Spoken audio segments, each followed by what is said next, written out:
What's up, Out the Mud? It's your girl, Monica. And in this video, I'm going to help you determine how much family compound you and your family can afford to purchase. I mentioned in the last video that family compound math is a thing and deserves a video all to itself. So here we go. What you're looking at is the Deed Dynasty dashboard. I created this dashboard so that anybody who wants to get their name on a deed to a property without a bank, in other words, you're going to be circumventing the entire traditional system, could do so, right? And so in order for you to do that, you're going to need your own personalized MLS system, right? And here it is: vacant land, residential, multifamily, and commercial. You're going to need to know how to determine how much a property is worth without access to the multiple listing service, the traditional multiple listing service. I show you how to do that using popular websites like the ones you see on the screen. And you're gonna at some point need the help of a real estate professional and or a title company. And I show you how to get in touch with those folks. And then you might need help raising down payment money, right? So I'll show you how to do that. And then you need to know what to put in an offer for owner financing. It is not the same, okay, as a traditional situation. And then when it comes to repairs, how to estimate them when you don't have the time to be able to get out every tradesperson to come out and give you an on-site estimate. I've been using this method for years and it works every single time. Not only that, there's a checklist so that when you do find a property, you do put an offer on it, you need to know what to expect on closing day, what to make sure the date is done the day before the closing date, and all of the things. But recently I have added the family compound calculator. And this is where we're going to go ahead and figure out how much money, how much buying power, rather, the family in this scenario can actually afford to purchase. So let's get this opened up and take a look.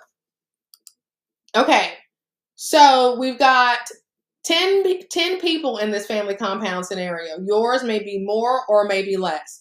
What I would recommend that you do is to host a family compound interest meeting. Okay, maybe you guys have already been talking about it. Well, now it's time to get on a Zoom, get everybody on that Zoom call to see who is really serious. Once you get everybody on the call, you need to go around the room and figure out how much everybody is currently paying in their mortgage or rent. So let's do that. Let's just pretend like family number 1 is paying out $2,100. Family number 2 is paying out $3,000. Family number 3, $1,200. Family number 4, $1,500. Family number 5, $1,900. Family number 6, $900. Family number 7, $1,100.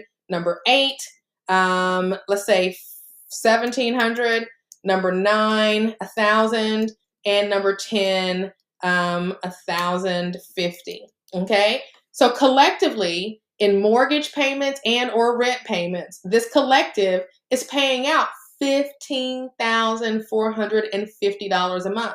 Some are paying it out to a mortgage payment, some are paying it out to rent, which means some people are going to be selling their property, or maybe not. Maybe they're going to rent it out when they move. But either way it goes, this is what everybody is paying it out. Now, the other thing is, while you are going to be buying this property without a bank, right, you still need to know what everybody's credit scores are. Okay, why is that? Because when you purchase this property, as I've been preaching to you, it's not going to be perfect. I mentioned that in the last video. I've been screaming it from the rooftops. You cannot expect perfection when you are trying to purchase a property using owner financing, period. You don't get to pick your location, period. The location picks you, okay? If you are willing and able to accept those 2 tenants, okay, you will be able to find a property. I did not want to live in Murfreesboro, yet here I am. Why? Because this property had an owner who was making owner financing available to me. So the property location chooses you. When I moved in the property, it wasn't in, like, it needed some work, okay? And I use my repair estimator calculator that I've been using for years and years and years as a real estate broker. And I was okay with what I came up with. So, this is the process when you're buying a property without a bank. You're circumventing the system. It's not going to be perfect. Okay, I'm done preaching. Let's get into how much this $15,450 looks like as far as buying power. if the thought of talking about, mortgage and rent payments and credit scores is something that kind of is like freaking you out, like you want to do this, but you don't know how to get that conversation started, there's a way that I can be a part of your family interest meetings, so that you don't have to do it by yourself. And that'll take that burden off of you. But let's go look at how much this $15,450 actually can buy. Now, when it comes to the interest rate on this owner financing note, because that's what it is, it's a mortgage note, right? That the seller is holding. It's still a loan. On that interest rate, it's negotiable. It's not like a traditional situation where your loan to value, credit score, and loan program determine what interest rate you get. No, sir, no, ma'am. Your interest rate in an owner financing deal is negotiated. And as a matter of fact, in my case, I reverse engineered my interest rate. What do I mean? I mean that I knew what the seller wanted as far as price. I knew what I could afford as far as payment. And then I knew the term that I would want, right? Because in an owner financing deal, the whole beautiful part of it is that you give the seller their price, okay? So that you can get terms that work for you, okay? So you give them their price, you don't negotiate price, they give you terms. And in my case, the terms were I had to pay a $2,131.70 mortgage payment on $365,000 of a purchase price on a 30-year amortization. Well, guess what? That gave me the interest rate of 7 and some change, right? Now, with owner financing, that 7% interest rate was much higher than the interest rate, the going interest rate of that time. Meaning 7 years ago, people were getting 3% and 2% and all these low interest rates. Well, I was locked in at 7. Did I care? Heck no, I didn't care. I was circumventing the entire system with bad credit, high debt to income ratio, and very little income on my income tax returns. I could care less about that 7% interest rate. That's your attitude that you have to have when you're doing owner financing. It's not about the interest rate, it's about the payment, right? So once I knew how much I could afford, I backdoored my way into the interest rate, and so it ended up being around 7. Now, the interest rate that you're going to have on your deal is going to probably be higher than the market rate. That's why I've got 8% in here right now, but you can adjust that, right? And as far as your term is concerned, you want to make sure you get the, to me, longest term possible, right? And so what that looks like is a 30-year. There are some that have 40-year or whatever. Don't get all happy and like do a 15-year. Get a 30-year on your mortgage note. Get that recorded when you close.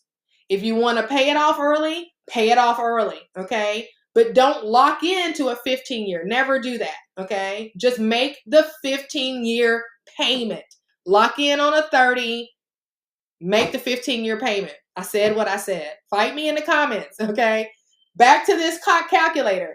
8%, it's slightly higher than what interest rates are right now, and that basically shows that this is a little bit more of a riskier thing, right? There hasn't been anybody vetting you. There's no underwriting involved. There's no appraisal involved.